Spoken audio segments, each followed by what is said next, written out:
finished putting the piping on the mandibles. It actually looks really good. So everything is glued, everything is set, ready for decals. You'd have one piece right here that it was broken on the sprue, so I have no idea where the little piece was. I'll have to see if I can find something to stick on there and connect this pipe to so it doesn't have a chance of breaking. But in the meantime, it's ready for decals, so let me grab the decal sheet and I'll show you that. This is the decal sheet for the Falcon, and as I mentioned in the last video, there are a lot of decals. Also, I'm going to do the decals. If I don't like the way they look, then I can always mask them off and spray over them. Plus, by putting them on, it'll give me a line if I do need to mask them. It'll just make it a lot easier.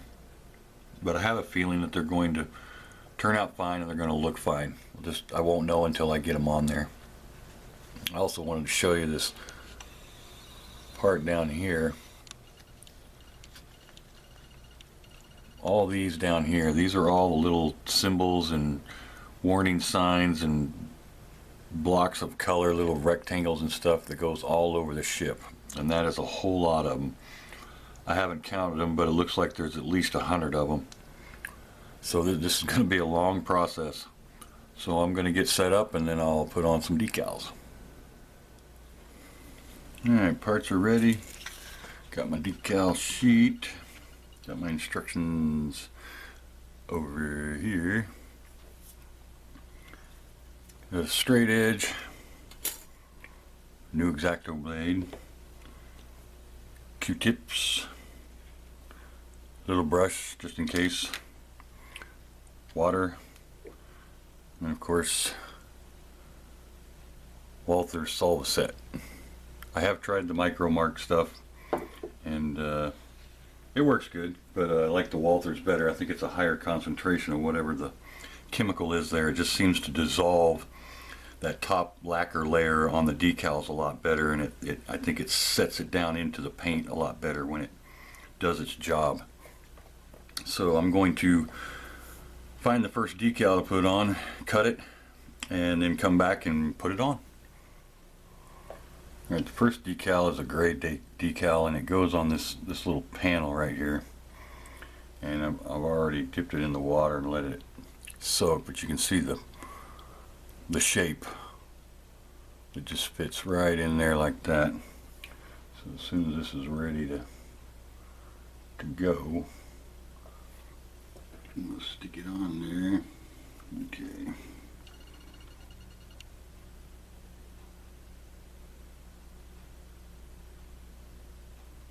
Slide it from underneath. Get rid of that.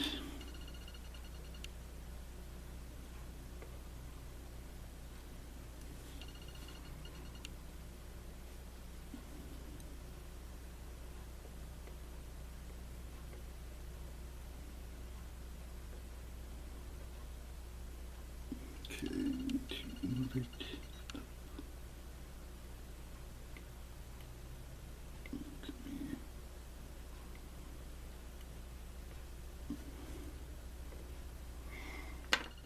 Let's get the X-Acto.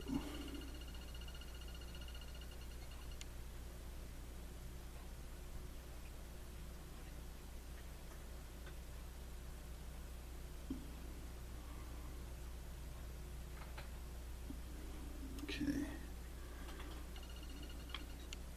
Looks like it's laying on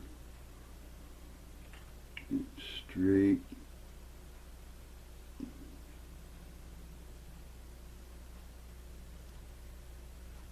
Alright. Now I'll take this Q-tip, slowly roll it. Make sure there's no air bubbles.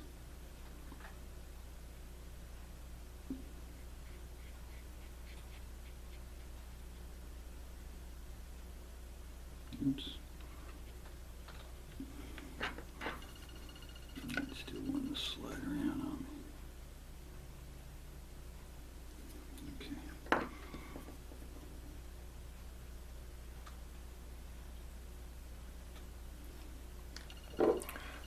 Take some Walthers.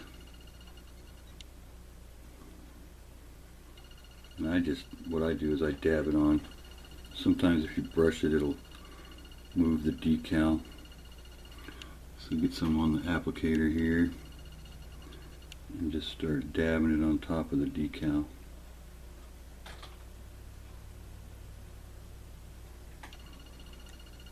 If I understand correctly, what the Walthers does is it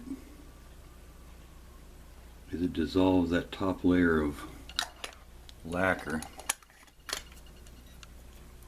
and as it does, everything starts to shrink down onto the part, and when it does that, it removes the lacquer, and then the ink is supposed to be set into the paint. So we're going to let this dry, and then I'll come back and show you what it looks like.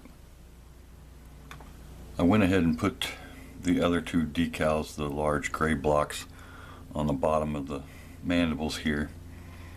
And as you can see, this one's been on longer, and it's already starting to conform to this little ridge right here and the ridge along here.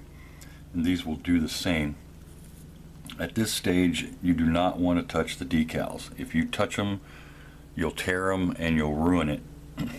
So you don't want to do that. So what I'm going to do is I'm going to let these sit and let the Walthers do its thing and let it dry. And once they're completely dry and conformed to the way it's supposed to be, I'll come back and show you what they look like. All the decals are on and they are dry. As you can see, there's still a little shine to them, but you can see that they have laid down flat to the contour. So there were a few of them that had some wrinkles here and there, so you just have to put a little more of the Solvaset solution on there and let it dry, and it'll slowly suck it all down to the model. So now what I'm going to do is I need to take some gloss varnish, spray on the decals, and then after that dries, I'll come over top with a matte varnish. And then once that dries, then I can start the weathering. So I'm going to do that off camera. So when I come back for part 3 to start the weathering, I will show you what the decals look like. So that's going to do it for part 2. I want to thank you guys for watching, and thank you for subscribing, and I'll see you guys for part 3.